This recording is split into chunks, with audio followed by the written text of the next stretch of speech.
Meanwhile, back here at home, President Trump tomorrow is set to host the leaders of 12 nations in Florida to talk narco-terrorism and immigration. The administration dubbing it the Shield of America Summit. Now, that may sound familiar because yesterday, Trump announced outgoing DHS Secretary Kristi Noem will be a special envoy of the group after replacing her at Homeland Security with Senator Markwayne Mullin. And it was reportedly the DHS TV ad that was the key factor that led to her ousting. That staggering price tag was brought up in a combative Senate hearing this week. And you're saying that you're testifying that President Trump approved this ahead of time. Is that my understanding? We had conversations about making sure that we were telling people. No, ma'am. I'm asking you, sorry to interrupt, but the president approved ahead of time you spending $220 million running TV ads across the country in which you are featured prominently. Yes, sir. We went through the legal processes, did it correctly. Did the president know you were going to do this? Yes. He did? Mm-hmm. Yes. Okay. The man behind that question joins me now. It's Louisiana Republican Senator John Kennedy. Senator, it's always great to see you. Thanks for being with us here today from Louisiana. Thank you. Reporting is that you talked to the White House before that questioning. I'm curious how that all came together to talk to the secretary about the price tag of that ad. Well, there's nothing extraordinary about what I did. There's nothing mysterious about what I did. I did my job as a senator. I'm very fond of the secretary. I congratulated her at the hearing, and I was sincere in my congratulations about executing the president's policy and securing the southern border. I have been concerned, though, as have other senators who have chosen not to speak out. I've been concerned about the fact that we have managerial problems at the department for a while that are distracting from the president's and our agenda. And I knew before the hearing I had a list of 8 issues I wanted to bring up with the secretary. I only got to 2. I don't want to overstate this business about calling the White House. I called the White House 2 days before, had a very brief conversation, and just said, look, folks, I just want you to know I'm going to ask some tough questions. I didn't tell them the questions. We didn't talk at length about it. They said, okay, do your job, no big deal. I did my job as a senator. And one of the things I asked the secretary about was the fact that she spent $250 million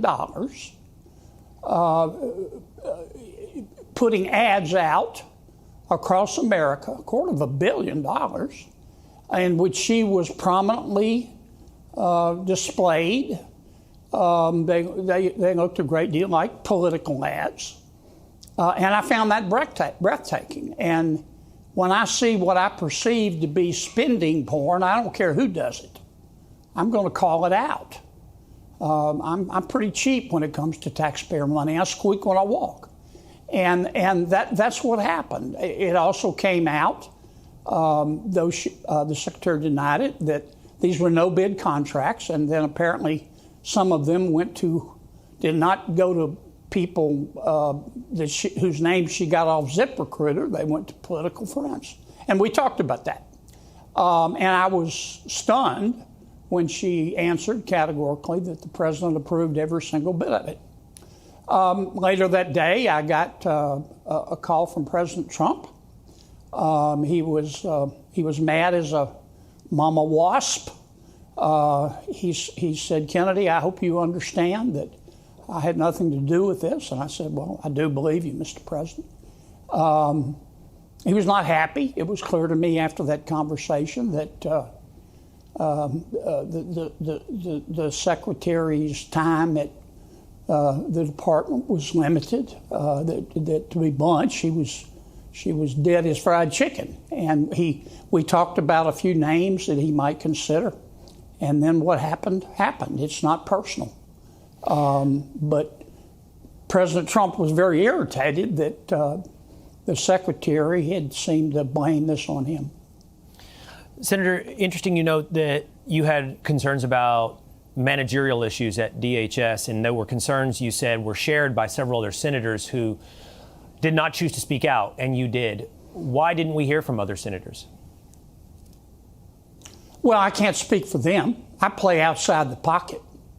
I will never completely fit in, which I consider to be one of my best qualities. I'm very frank. Sometimes some people might think to a fault. I have the right to remain silent, not the ability. That's my job as a senator. And I'm not the only one that has these concerns. And the White House has had some concerns for a while. Well, it's not personal. I'm very fond of Kristi. But the problems, and many more are going to be discussed, at the department were distracting from our agenda and the president's agenda. Immigration used to be our strongest issue. It's clearly not right now. And there's plenty of objective metrics that it should be a strong issue for this administration when you consider self-deportation, the border crisis. It's been an absolute victory on so many fronts. So I understand the distraction from the public and it was the money. It was the money. $250 million on television ads that really looked like political ads. Let me ask you, Senator, really quickly about your friends across the aisle, both in the House and the Senate. And they are all suggesting that, this is not enough. The firing of Kristi Noem is not enough. It will not lead to the funding of DHS. They want a change in policy. And I know that I'm packaging two issues into one when I ask you this, but it's pretty shocking as well to see Democrats yesterday in the House, 53 of them, oppose a reaffirmation that Iran is the world's largest state sponsor of terrorism.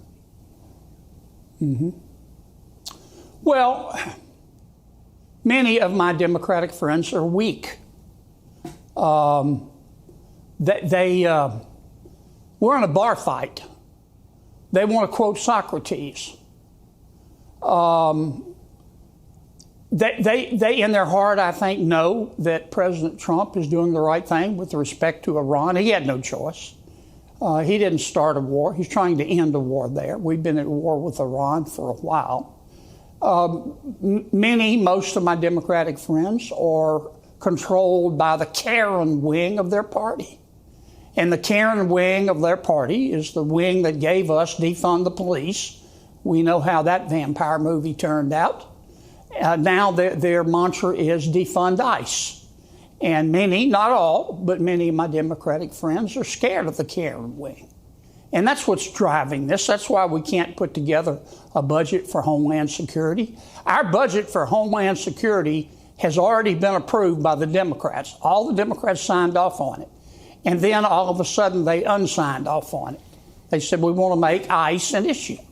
And what they ultimately want to do is defund ICE, because the Karen wing of the party wants to defund ICE. And that's not going to happen during your or my natural lifetime.